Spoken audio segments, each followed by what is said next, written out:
guys, welcome back to my channel. Thank you so much for watching. That sounds stupid. So today's video is going to be on this face routine, or more specifically my foundation routine for covering acne and scarring. Recently my skin has been freaking out. I have been breaking out all over the place and it has been red and angry and just not a good time. So for the last month or so I've been trying some different techniques and I have finally found something that's working a lot better for me. The main difference in my foundation routine lately has been the actual foundation itself. Recently I've been using the Clinique Acne Solutions foundation. I really wish I had found this years ago, especially in high school when my acne was at its worst. This foundation has been absolutely amazing. It is a moderate to full coverage depending on how you apply it. It's a, I'd say, semi-matte finish, depends how oily you are. This foundation has salicylic acid, so while it's on, it's not only going to cover, but it's also going to help heal any breakouts or problem areas that you are having. If you are extremely dry, you might not like it, as this foundation can stick a little bit to dry patches, so just make sure to exfoliate and moisturize prior to using it. So if you have acne or scarring and you're looking for ways to conceal it, then hopefully this video helps. So my skin has calmed down a little bit, but I do still have some spots and blotchiness, so I'm taking a primer, and this is the Smashbox Photofinish primer, and I'm just going to be smoothing this downwards to smooth out my pores. Now I'm taking a Q-tip and just breaking it in half to scoop out some product because it's a little bit more sanitary and I'm going to be mixing colors.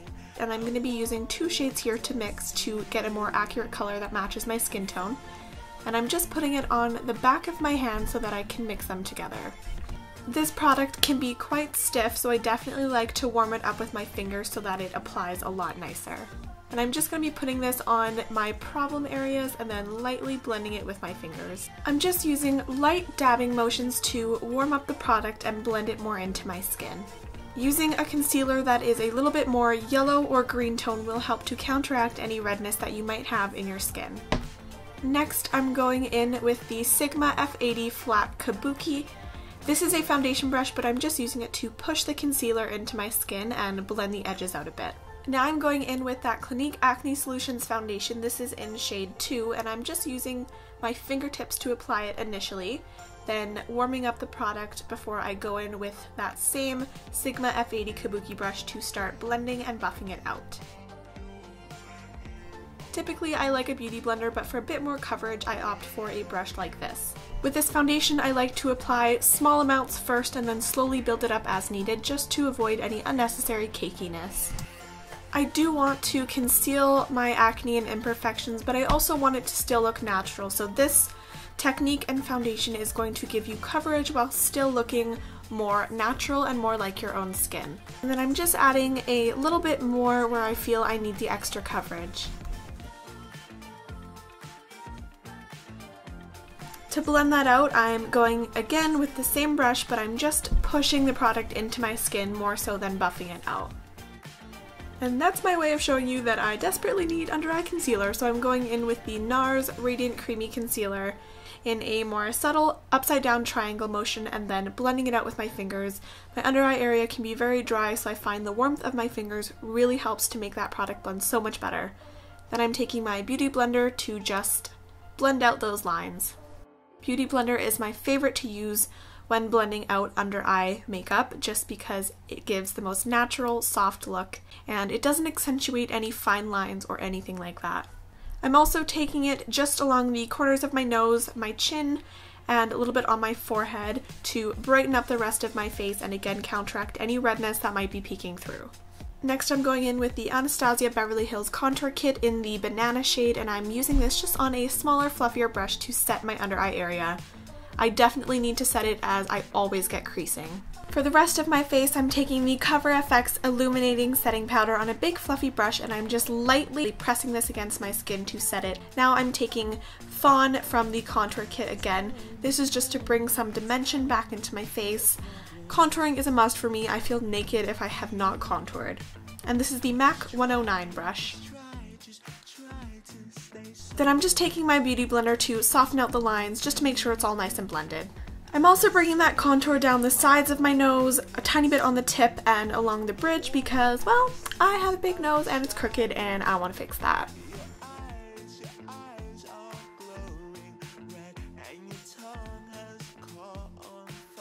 Now I'm taking the Sharon bronzer duo from the MAC Osbourne collection on a fluffy brush, and I'm going to use this to add some bronzer to my face, just where the sun would naturally hit. Again, it kind of adds a little bit more warmth and definition to the face. Now I'm going in with blush. This is one of my all-time favorites. It's Dame by MAC. It's a really soft, muted pink, not too shimmery, a little bit more on the matte side. And I am using a more slanted brush for this and applying this to my cheekbones. I like, personally, more of a defined blush, so this is going to help with that precision. Then I'm taking that Beauty Blender again just to carve out that contour line and make sure it's nice and defined. Using whatever residue is left on the Beauty Blender, I'm just going to lightly apply it to my lips to kind of mute out the natural color of my lips. Next, I'm taking the Bobbi Brown Shimmer Brick in Beige. This is my absolute favorite for a highlighter. I'm going to be using the top two shades on a, I believe it's called a tapered highlighter brush from Sigma, and I'm just bringing this along the tops of my cheekbones, a little bit below that contour, on my chin, and a little bit on my temple, and my cupid's bow. And now it's time for lips. I'm taking Subculture by MAC. It's my favorite nude right now. My lips are very undefined and a really weird shape, so I always feel like I need to correct that with lip liner before I apply any color. So I'm just going to even out my lip shape and define my lips a bit more. Now I'm going in with the Rimmel Lasting Finish Kate Moss lipstick, and this is in the color 17. It's a gorgeous, kind of soft, rosy, nudie pink, and it's just perfect for everyday wear. Definitely a softer, more romantic shade, I think. Next, I'm going in with the NYX Butter Gloss in the shade Eclair. These are my absolute favorite glosses of all time. They are so perfect, and I am just applying this more so to the center of my lip. Next, I'm taking the MAC Fix Plus and holding it a few inches away from my face, and then just giving my face a few quick sprays. So that is pretty much it for this tutorial. I hope you guys enjoyed. If you did, definitely give it a thumbs up or subscribe, and let me know what your favorite products are for working with acne, and I will see you soon. Thank you so much for watching. Bye!